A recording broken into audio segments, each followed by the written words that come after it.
And now we can move on, Chad, to the best supporting performances of 2022. I think I have about 10 or 11 so performances. Again, these are not in any particular order. I just thought these films were quite good. I thought, or excuse me, these actors did a great job. Maybe at the end of the year, I'll think about like where I would possibly rank them, who I feel like delivered the best performance. But for right now, here's just people I thought they nailed and they deserve a lot of attention. Chen. The first person I wanted to start off with was, well, first of all, I'm just so happy that this person is back. This person is acting again. We see the triumphant return, Chad, of Ki-Hu Kwan, who's probably best known for his work as a child actor, appearing in things like Indiana Jones and the Temple of Doom, played the character of a Short Round, and was also in The Goonies, playing the character of Data Chat. And he's recently gotten back into acting. I think one of the things that convinced him was after watching Crazy Rich Asians and seeing Asians in roles in which they're not being relegated to playing stereotypes or things like that. It's like, no, we can be in all sorts of genres and all kinds of scenarios, and I feel like that renewed his interest in pursuing acting again, and that's what led him to Everything Everywhere All at Once, where he plays the husband of Michelle Yeoh's character, Chat. Through his character, we actually introduced to the multiversal aspects of Everything Everywhere All at Once. And again, he shows off obviously his mixed martial arts and all that, and all the genre bending and stuff. He gets a lot of great action scenes.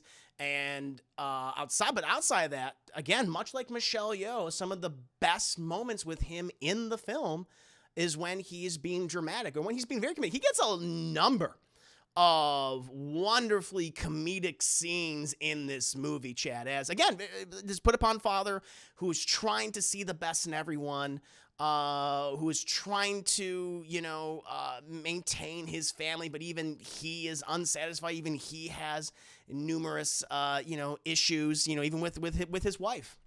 And we see different variations of his characters. One image actually is from a moment in the movie where we see if they did not pursue a romance, if they did not get married. And he has like kind of just one of the best lines in the movie. And I'm probably paraphrasing it, but he's like, despite everything, I would have wanted a life where we just fold laundry and work on taxes. And I thought there's something about that. It kind of perfectly defines the movie. Or despite everything, all this craziness and and all of our separate lives and our success, I still would have liked to pursue that life with you, even though he would have struggled. I thought, yeah, that is one of the things that defines this movie. It's not about being the best version of yourself. It's just trying to be better. And that's hard. It's very difficult to achieve the best version of yourself. That's even capable of doing that. But hey, just putting in the effort to be better, for yourself and other people. I really like that. And then I think, that's exactly what he was saying in that moment. It was beautiful. And he has a great performance, Chad. One of the best supporting performances of 2022. And moving on to a supporting performance in what I consider to be a pretty mediocre, overly melodramatic movie that just did not work. But his performance worked. His was one of the moments, the small moments in that film. I was like, yes, here's where the movie was kicking off. I mean, it didn't get better after that, Sally.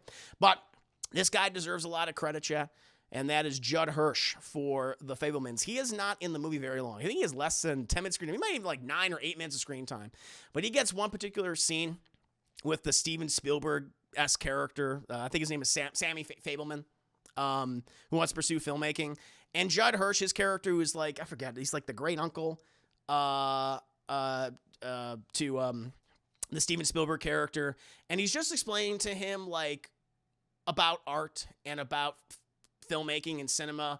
And it's like, okay, here's the things, you should pursue those things. If that's your passion, that's what you want to do. But here's also the things that's also going to happen. The loss and the hardship and the struggle and certain things falling apart.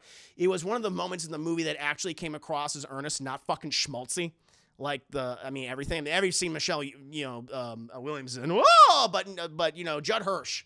I was like, yes, if this was like if this scene was throughout the entire film, if this was consistently like this, then yeah, it would be one of the best movies of the year. Sadly, it's not. But it had this moment of greatness, and it was because of Judd Hirsch's monologue and his performance. And I think it really does speak to filmmakers that are just people that want to pursue art as a career and the things that you could potentially accomplish. and also fail at, and also have things break apart around you, just things that are going to be sacrificed for that. I really liked how earnest it was. It was, to me, it was one of the most, this and possibly the David Lynch scene at the end were the only two honest moments in this movie.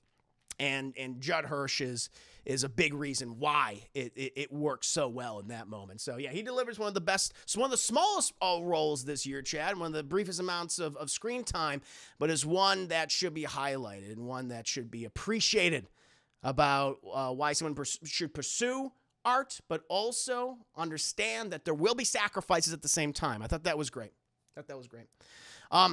Another fantastic supporting performance, Chad, again, in Everything Ever at Once, but that is Jamie Lee Curtis, playing very much against type as this cranky IRS worker, Chad. I mean, again, so many people in this film have great comedic bits, and she gets a lot of the best comedy in this movie. And listen, this is not a flattering look for her, where she actually put on weight for this role. I mean, she has her boobs are hanging down here. I mean, yeah, they're using some makeup and things like that, and she's very much playing an over-exaggerated character, and you feel like that she's going to be a cartoon in throughout the movie. But again, it's nuts to me that as ridiculous and as over the top as she seemingly is throughout a lot of this movie, you have moments where it's heartbreaking with her, where she gets real and wholesome and honest, and she has some great scenes, especially with Michelle Yeoh, where they have a back of several versions of Michelle Yeoh. She has a back and forth with her that works. I mean, literally, Chad, there's a scene in this movie where we have Jamie Lee Curtis looking as she does. Also, she has these giant hot dog fingers that are flopping around. And it looks ridiculous, and she's playing the piano with her feet, with her bare feet, and she gets into this emotional conversation with Michelle Yeoh about their love life and how they're trying to make it work, and it's beautiful, and it's great. I'm like, yeah, that just shows her talent and what they wrote for her. And then there's other stuff which is not as over the top, as unrealistic, where it's just these two women who are put upon, who have struggled, and they have a conversation where they open up to each other and they actually act like people and not just a customer and an IRS agent. I like that. I thought that was great. She did a great job, and she was in a role. That's the thing about Jamie Lee Curtis is, I think people obviously know her more for obviously playing Laurie Strode in the Halloween series and the various films that she's appeared in, and for her dramatic work. But she's done a lot of comedy throughout her career, Chad. Trading Places and Freaky Friday, which she's quite good in. And she can be over the top, but also be wholesome at the same time. And this is another one of those movies. Yeah, Fish Called Wanda. Another good pick. Yeah, she does a great job. And I love that she gets some cool action scenes, Chad. We often don't see like Jamie Lee Curtis in a lot of big over the top action scenes. I mean, True Lies, I guess. But outside of that, it doesn't really happen. Yeah, I just loved it. And she just embraced this look, and it works for her character so well. Such a fun role. Even when you were first introduced to her, you just start laughing because you're just like, she's so amusing. So amusing. And she delivers one of the best performances this year. And, kind of the complete opposite of Jamie Lee Curtis, but I still think a great performance. And no one's talking about this guy, which is a shame. But Claes Bane, chat, who played Uncle Fjolnir, good old Uncle Fjolnir from The Northman. When we're first introduced to him, he is just this stoic, ruthless villain who ends up betraying his own brother, and basically causes the rest of the events of the movie, and has it where you have Alexander Skarsgård's Amleth pursuing revenge. But there is like a shift in the film where, hey, not everything works out for Uncle Fjolnir after that whole first 10 or 15 so minutes of the movie.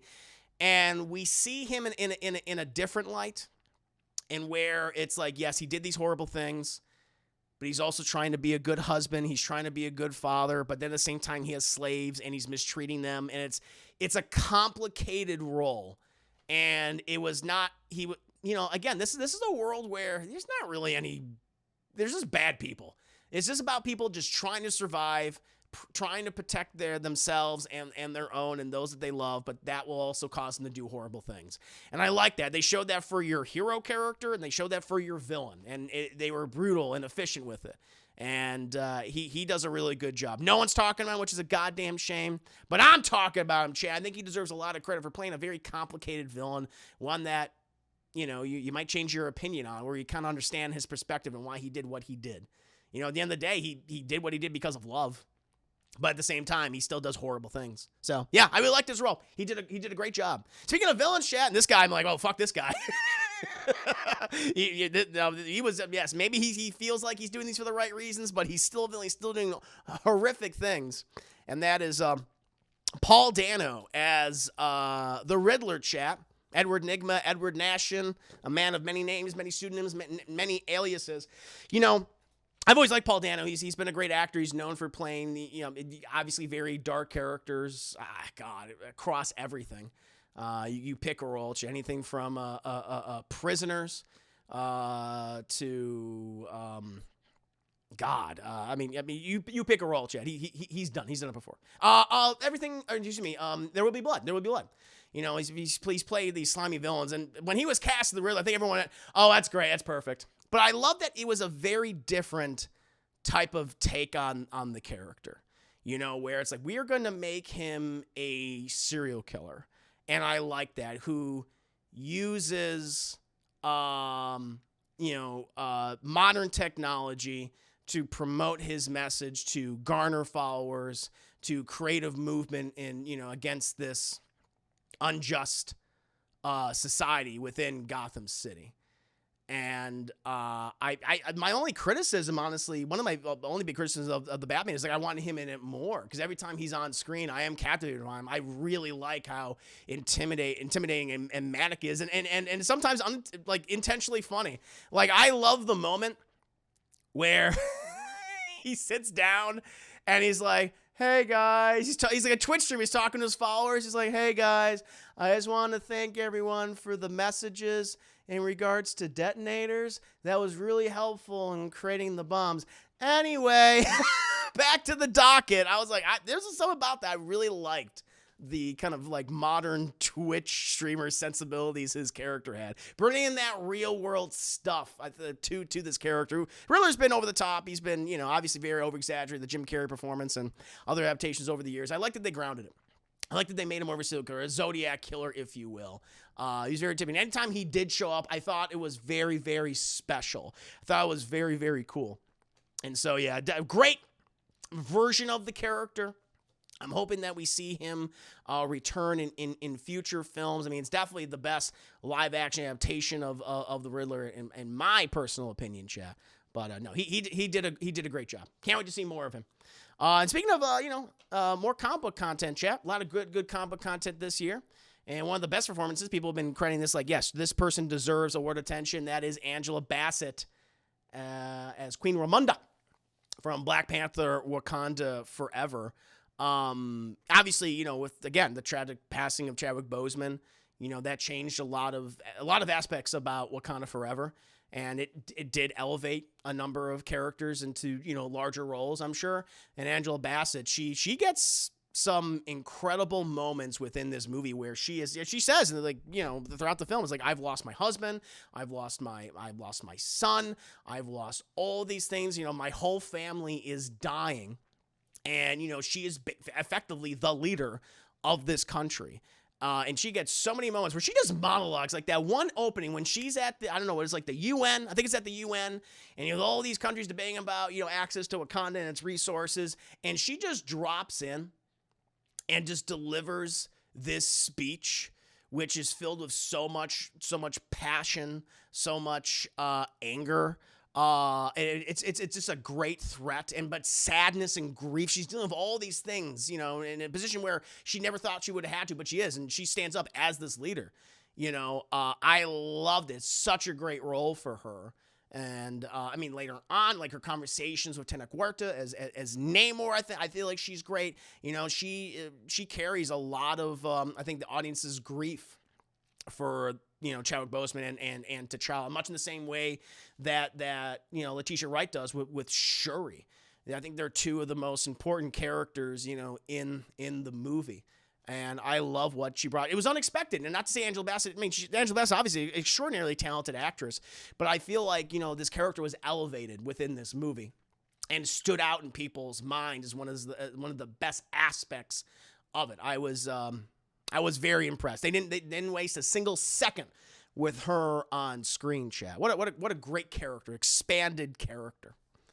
And speaking of Black Panther Wakanda Forever, chat, again, the movie has a lot of great performances, but what a fantastic debut for the character of Namor. But he's brought to life thanks to the performance of Tenoch Huerta, chat, who I know he's been in things. I think the first thing I ever saw him, or at least the thing I became aware of him, was that Purge movie. It was the one where it's like, oh God, it was the Forever. I think it was the Forever Purge. I'm trying to remember, chat, but it was the fifth one. And I actually liked the movie quite a bit, and he was one of the best parts of that film. But I just love how they gave the Atlanteans, Namor and his people, just kind of this Mesoamerican aesthetic. I think that added a lot to them and kind of separated them from, their comic book counterparts, and certainly from the Aquaman movies, who I think are devoid of personality. But here, his performance, like, there's something, man, I mean, Namor already is, like, that's a character which you can really sink your teeth into, because in the comics, he is hero, villain, anti-hero, anti-villain. He's a dick. And when you play an asshole can be very entertaining in a movie, and he leans into that hard, and it's wonderful. It's just, when his first introduction, he's just scary. He's already very intimidating. Like, those wings are flapping, chat. They may look goofy, but they're badass. But just in the way he communicates with people, I love just how matter-of-fact he is. He's like, well, listen, we'll just, combine the powers of our respective nations, and if you don't, I'll just kill everyone you love, and then I'll kill you. It's as simple as that. I just love that. But even like when we get into his backstory, like his narration, which I'm always kind of like wary of exposition dumps, but in the way in which he delivers it and the history of his people and his origin, I was like, this is fascinating. I thought it was great. And it's like, you understand his perspective, and I get what he's doing. He's just being a fucking dick about it always and constantly. I loved him. It makes me so excited to see what they're going to be doing with Namor later on in the MCU. But a great debut for this character, chat, played by a wonderfully talented actor. They did such a great job. Such a great job. Can't wait to see more. And then, hey, another role. This is another character. This is another actor I feel like no one's talking about in terms of the performance, chat. But I think it's great because I constantly was going back and forth on this character in this movie. And that is Justin Long in Barbarian, chat. Justin Long does not come until the second third of this film. Like, we're pretty much introduced to only two characters in the beginning, of Georgina Campbell and Bill Skarsgård. Then that second third starts, and it starts right, it's like, boom, it hits you, and we're pretty much with Justin Long, and you're trying to figure out, like, okay, what's his role in what we just saw before? How is this all connected? But he plays this kind of upcoming actor in Hollywood who is accused of something, chat, and this causes him, to panic and to start liquidating assets in order to defend himself. And, we see him where he comes across as arrogant, as kind of disgusting and gross, but at the same time, his performance is always, like, really, really funny in this movie. And then what he's going through is seemingly is changing him as a person, as a character, and how he interacts with people. I love that. I was going back and forth on him. It's because when you first introduced to him, he's being accused of doing this horrible thing. And you're like, oh, fuck this guy. But then as you see what happens in the movie, you're like, oh, no, I care about this guy. I love that. I went back and forth. And again, Justin Long, he's always been a great actor. I've always liked him as a comedian, as a dramatic actor. I think he was talking about, the guy just wasn't being cast in things anymore. And I know he did a lot of stuff with Kevin Smith. But to see him come back, kind of like this the triumphant return of Justin Long in a really fun role to play that, the audience is going to change their minds on him, in the last 2/3 of this movie. I think that's really cool. Yeah, Chad, this is one of the roles, again, and I feel like he would get a lot of attention for something like this, but because it's a genre movie, because it's a horror film, he's not, but he delivers a great performance. Loved him in Barbarian. Loved him and hated him in Barbarian, chat, as you should. And then we're kind of winding down, chat. Last three big supporting performances for me for this year, and this one's kind of a cheat. Actually, no, I'm sorry. That's the next actor. But this person deserves a lot. This is another person in a big movie who I don't feel like is getting a lot of attention just because everyone in the movie is so great, but she does a great performance, and that's Stephanie Hugh. I think that's how you say her name, Stephanie Hugh, who plays the daughter of Michelle Yeoh and Ki Hu Kwan in Everything Everywhere All at Once. and she is she has a contentious relationship with her family, especially her mother. She is feeling resentment because she is a gay woman, and she's in a relationship, but her mother is very uncomfortable revealing that and to her father, played by James Hahn, and that's caused just a lot of tension between them and various other things too. And I thought, okay, this is going to be, and in the beginning of the movie, like, she's playing this daughter who's very put upon, who feels resentment towards her mother, justifiably, in my opinion. It's not like where it's like, oh, she's being a brat. It's like, no, she's justified in the way in which she feels, chap. But there's a turn with her character for the rest of the movie where she becomes something else completely. And again, I don't even want to spoil it too much, but all I'll say is she gives one of the, God, all right. So this is kind of a spoiler.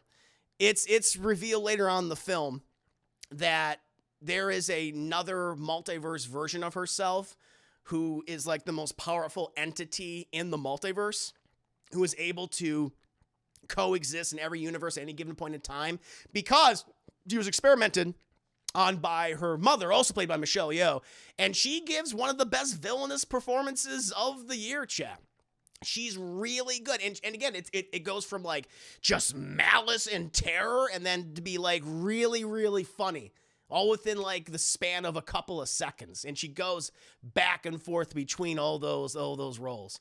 And she does a great job, as everyone else does in this movie. I don't feel like a lot of people are mentioning her because everyone's concentrating on Michelle Yeoh and Jamie Lee Curtis and Ki Kwan, and man, they deserve attention. But I think she does a really good job playing the films of villain. She was exceptional in this movie. And then moving on to the second to last one, chat. Another great performance. This one's kind of a cheat because they're in 2 movies this year. I think they did an excellent job. And that's Hun Chow, who you might have, if those who don't know her, probably before this, at least for kind of like, you guys, my audience, you probably last saw her in The Watchmen, the HBO Watchmen series, which was a TV series that was actually a sequel to the comic, which sounds weird. But she plays the lead villain in that show, does a great job. And I'm going to say she's a daughter of somebody. I don't want to say who that is. You can watch that show. But she was in 2 movies this year. Obviously, she plays a big role in The Menu as kind of like Ray Fiennes' second, if you will. She wrangles the customers. But she's also in The Whale. And she plays this nurse character who is basically taking care of Brendan Fraser. And, they have a very weird relationship. She's almost an enabler at the same time, but she is still caring for him. Again, it's complicated. It's funny. Everyone's praising Brendan Fraser's performance, and he does a very good job. He's not on my lists, obviously, as you saw, because I feel like, and it's not his fault, I just feel like what was written for him in some cases and how he was directed was very sloppy and exploitive. But I feel like for Hun Chow, especially in The Whale, she gets some of the best scenes in the movie, especially with Brendan Fraser. But then also in The Menu, I mean, again, she is just as ruthless and as cold and seemingly hospitable at first as Ray Fiennes' character is, but she's just as dangerous. And I thought she was great in both these movies this year. I think she's probably going to get more award attention for The Whale. But hey, if she gets like a Best Supporting Actress nomination in some of these, award shows, I can see that happening too. She's very good, very good. And then, chat, last, but certainly not least, and again, I got to give it up to this man, chat, because we didn't even know who he was at first. We were like, that's not this guy. No way, that's not him. But yeah, chat, Colin Farrell as the Penguin, who was unrecognizable as the Penguin, again, because of that makeup and that accent. I mean, the makeup, if the Batman, and again, because it's a genre movie, because it's a superhero film, and there's such a stigma in the film community, and especially all these award shows against, and just, the nomination process against genre filmmaking. If this doesn't get like a best makeup nomination, that's ridiculous.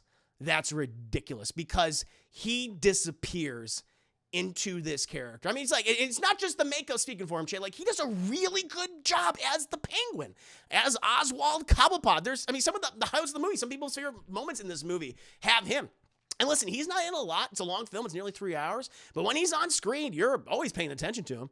Like his first introduction with the Batman, which I love it, where he's, the Batman goes to him seeking information, very similar to the Batman animated series, which I love in the 3rd season. That whole sequence where they're running through, or the chase scene with the cars and all that. And then later on, when he's being interrogated by both Jeffrey Wright's Jim Gordon and Robert Pattinson's Batman, are like, look at this, like this guy whose fucking face was eaten off by rats. Or like, look at this, like, oh, what are you showing me? Come on, like the memed moments from his performance. He's having so much fun, and clearly, everyone at Warner Bros. And DC Film Division, they thought, well, he's so goddamn good. Let's give him his own show. And so I guess we're going to be seeing like the rise of the Penguin Chat and his criminal empire in his new HBO series, which I'm really looking forward to. But yeah, no, he disappears into this role. And it's not just because of the makeup, it's because his performance, Chad. He does such a great job. This is probably definitely my favorite live action adaptation of the Penguin. He's not a deformed penguin man. He's just a fat, nasty, manipulative, very funny gangster. And he kills him. He steals every scene he's in. Agreed, Ace Rock. Agreed. But that brings an end, chat, to the best lead performances of 2022 and the best supporting performances of 2022. I mean, listen, there was a lot of other actors I could have brought up, believe me, especially the supporting performance category. That could have been huge. But yeah, there's just some that stood out in my mind that I thought were great. But what about you guys out there? What are some of your favorite performances, whether they be lead or supporting, for 2022? What about you, chat?